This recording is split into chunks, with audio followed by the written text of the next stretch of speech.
Hello my dear friends, you're in the Military Summary channel, and this short video we're going to discuss the most important events that took place during the previous night of the local time.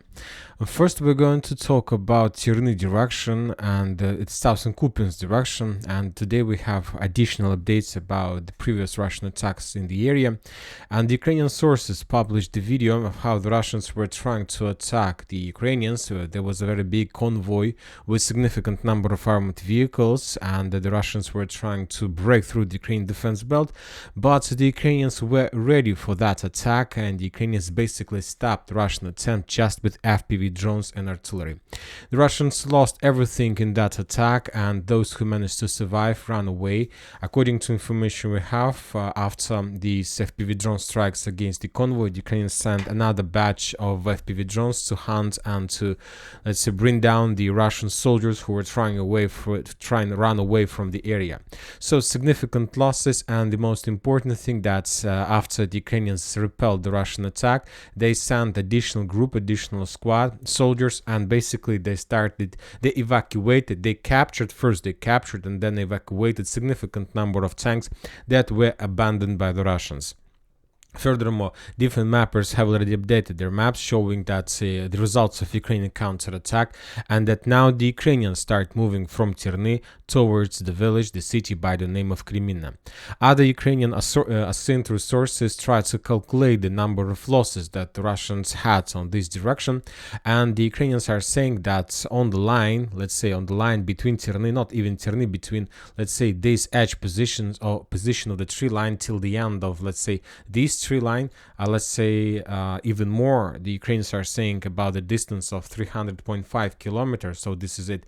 On the line of 305 kilometers, the Russians lost around 31 armored vehicles. So not just like destroyed, destroyed, damaged, or abandoned. So significant number of armored vehicles were destroyed during the previous attempts of attack of Russian forces to Terny just on this line. And we know that the Russians also tried to attack the same area a little bit further to the north, let's say along this line. The Russians are attacking in this area. So if we summarize everything, the number of losses of the armored vehicles of Russian forces have already bypassed the number of 100 units or something like this. Anyway, if you ask my opinion, I'm not surprised with the results of Russian attack. As you can see, we have also adjusted the map to understand the reality on the direction. Of course, it's better to increase the numbers of updates since the beginning of March, and we see complete Ukrainian superiority with artillery and FPV drone strikes on the direction, and we see complete absence of any, let's say, resistance from the Russian side, from, let's say, counter-artillery duels or FPV drone strikes, as we can see, let's say, in Chasiv Yar, in Bilohorivka, in Avdiivka, Donetsk direction. So I'm not sure what the Russians are planning to do on this area. Very likely the Russians are going to stop any attempts to attack and move further to Terny. They will try to hold the progress they managed to achieve during January and February, and it's better for them to stop. It's better for the Russians to stop until they, let's say, resolve the situation in Avdiivka, or until they get additional reinforcement. But from the other side, we understand that as soon as Ukrainians understand and realize that the Russians are exhausted in the direction, very likely during the next few weeks, maybe a month, the Ukrainians will start, let's say, counterattacking in the direction with the purpose to force the Russians to fall back and to regain the tree lines and the forests that the Russians managed to establish control over during the previous phase of the special operation. So the Ukrainians are going to counterattack, and we see that it's going to be a very difficult thing for the Russians to repel the Ukrainian counterattacks, because the Ukrainians are going to attack from the villages, and the Russians will be forced to defend among the fields.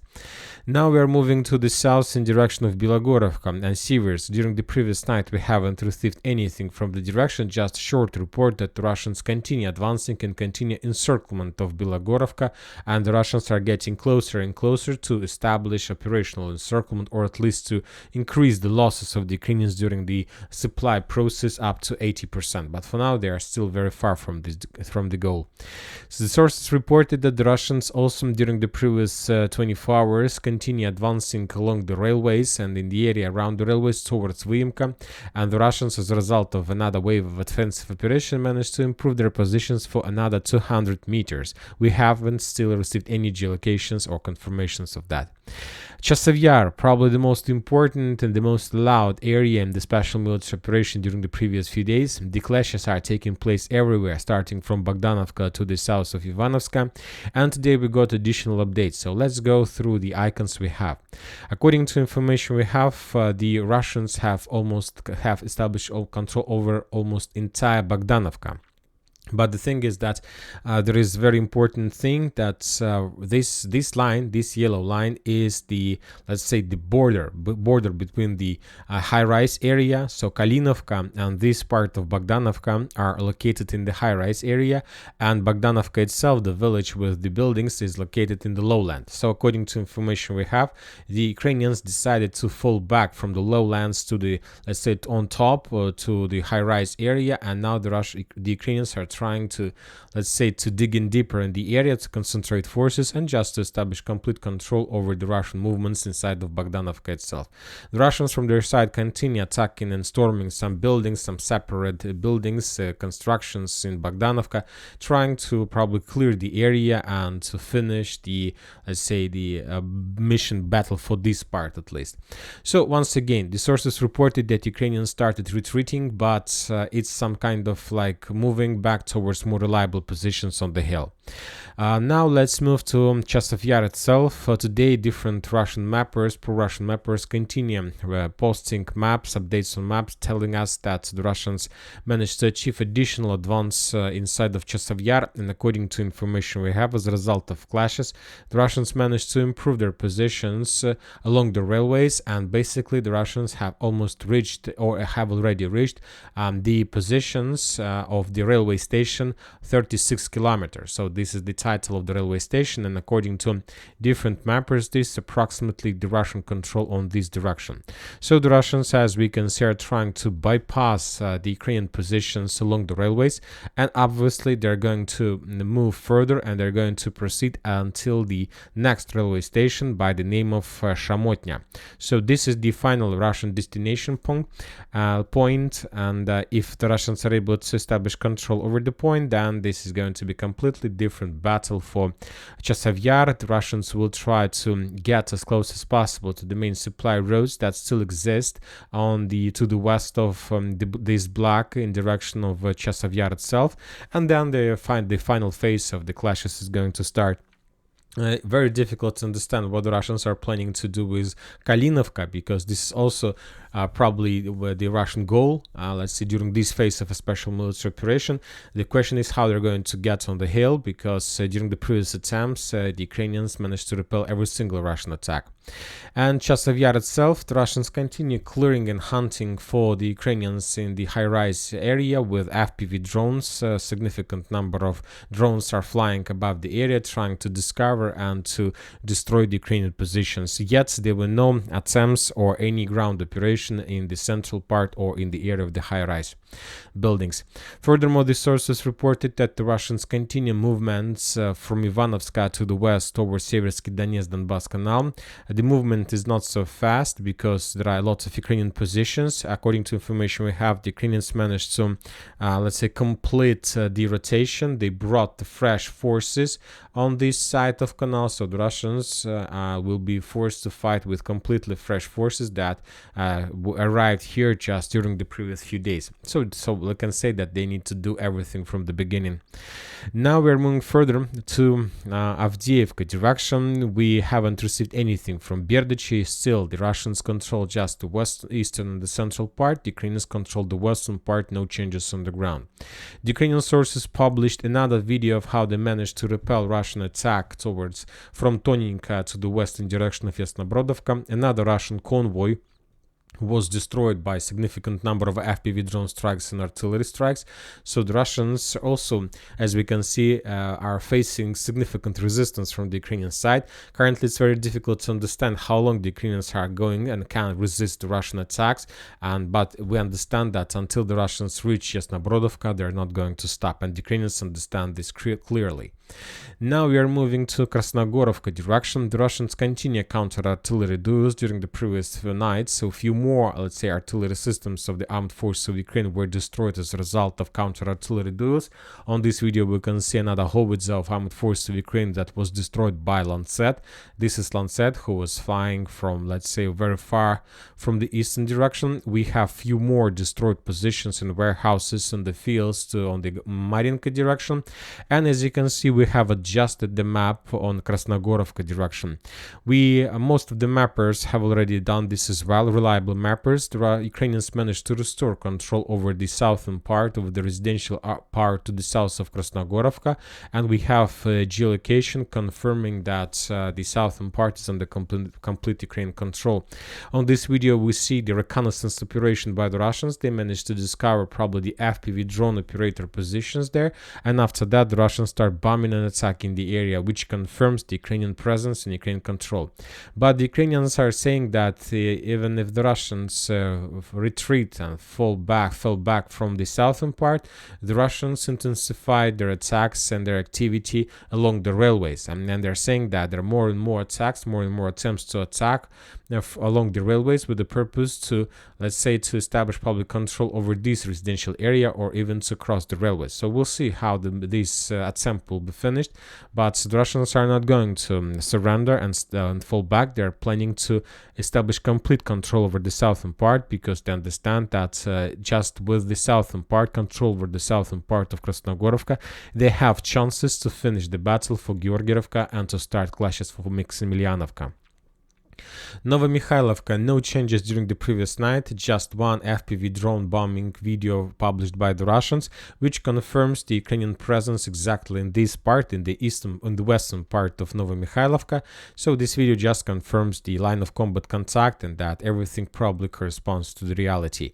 Few more, let's say, artillery systems were destroyed in Paraskoviivka by the Russians with Lancet. So this process is ongoing. The Russians continue clearing, and we are waiting when the final part of Novomikhailivka is going to fall. Very interesting details are coming from Ugledar direction. Today, the Russian sources on the ground published update that during the previous week, the Russians managed to create a stable foothold to the north of Pavlovka, and now the Russians are ready to start offensive operation. So the Russians have prepared this area completely for the further offensive operation, and very likely, maybe this week, maybe in a week, maybe in 2 weeks, the Russians are going to start first attempts, first waves of attack with the purpose to establish control over Ugledar. That's not going to be the primary target. This is going to be attack to, let's say, force the Ukrainians to keep additional reserves in the area. Meanwhile, the main Russian forces very likely will try to attack Konstantinovka or Vodiana itself. So the next 2 weeks are going to be very interesting on Ugledar-Konstantinovka directions. Zaporizhia, Robotina area, short update, small update about some additional Russian gains in the fields between Robotina and Verbova. Nothing special. Now let's talk about political events. According to information we have, the United States of America is planning to send troops to Moldova. Not just, let's say, the United States, also France. A lot of European countries realize that very likely Ukraine will be defeated in the war with Russia, and they understand that Moldova could be a very good, let's say, asset that, yes, the United States, the European Union can, let's say, ask in exchange for losing Ukraine. Of course, completely two different things, but at least it's some victory for NATO and European Union countries. So let's say the Western countries will, let's say, give Russia Ukraine, but in exchange they will take probably Moldova and maybe the western part of Ukraine. We're talking about Lvov or something like this. More details are coming from Kiev itself. The German, let's say, Bild columnist Mark Oliver Rule writes that Ukraine may repeat the fate of Germany after World War II. He made his own analysis, just assured that by the end of 2024, very likely, according to him, the Russians will be able to establish control completely over Donetsk region and Lugansk region. So he's saying that the Russians will return control or establish control over Liman, Slavyansk, Kramatorsk and Pokrovsk. So according to him, according to that columnist, the Russians will establish control complete over the Donetsk region. This is Pokrovsk, this is Slavyansk, this is Kramatorsk. So this region will be captured. And also he says that if the Ukrainians are not going to start negotiation process by the end of 2026, the Russians will establish control over every single town and city and the territory square meter that located to the right of this red line. So the Russians will take under control Kharkiv region as well, and probably half of Dnipro region, including town Dnipro, Zaporizhia, and of course Donetsk, let's say, region as well. So not so much when talking a lot of territories, a lot of big towns, but not so much in comparison with the entire Ukraine in 2 years of clashes, according to German analytics. Furthermore, we have reports that's an interesting picture of the energy situation in Ukraine. As you can see, there are just few points of let's say area with electricity. It's Kiev, Lvov, the most protected Ukrainian towns with air defense, and just small towns somewhere in the central and the western part. But as you can see, the most of Ukraine territory is already without electricity supply and support, without energy supply and support. Zelensky also was interviewed during the previous days, and he gave us lots of interesting things to think about. And according to him, according to Ukrainian intelligence information, this year, is their plan until June, but it's not a fact that 300,000 is the final figure. So the Ukrainians is saying that, Zelensky is saying that by the beginning of June, the Russians will mobilize additional 300,000 soldiers. Very interesting piece of information, let's say opinion of Zelensky. We'll see what is going to be next and whether it's going to happen or not. And of course, Zelensky agreed to receive loans from the Western countries. He is completely agree with not to stop receiving military aid, but to start receiving loans, because he understands that obviously he's not going to return anything back. And the most important, that China is getting more and more involved in the conflict with Ukraine. And according to information we have, China providing Russia more and more pictures, satellite pictures, and help the Russians to, let's say, to find the targets to attack with the missiles. And that's it for the short video. Military summary channel reminds we condemn any violence in the world. Thank you for watching. Subscribe to my channel, put your likes, join my Patreon, and have a good day. Bye bye.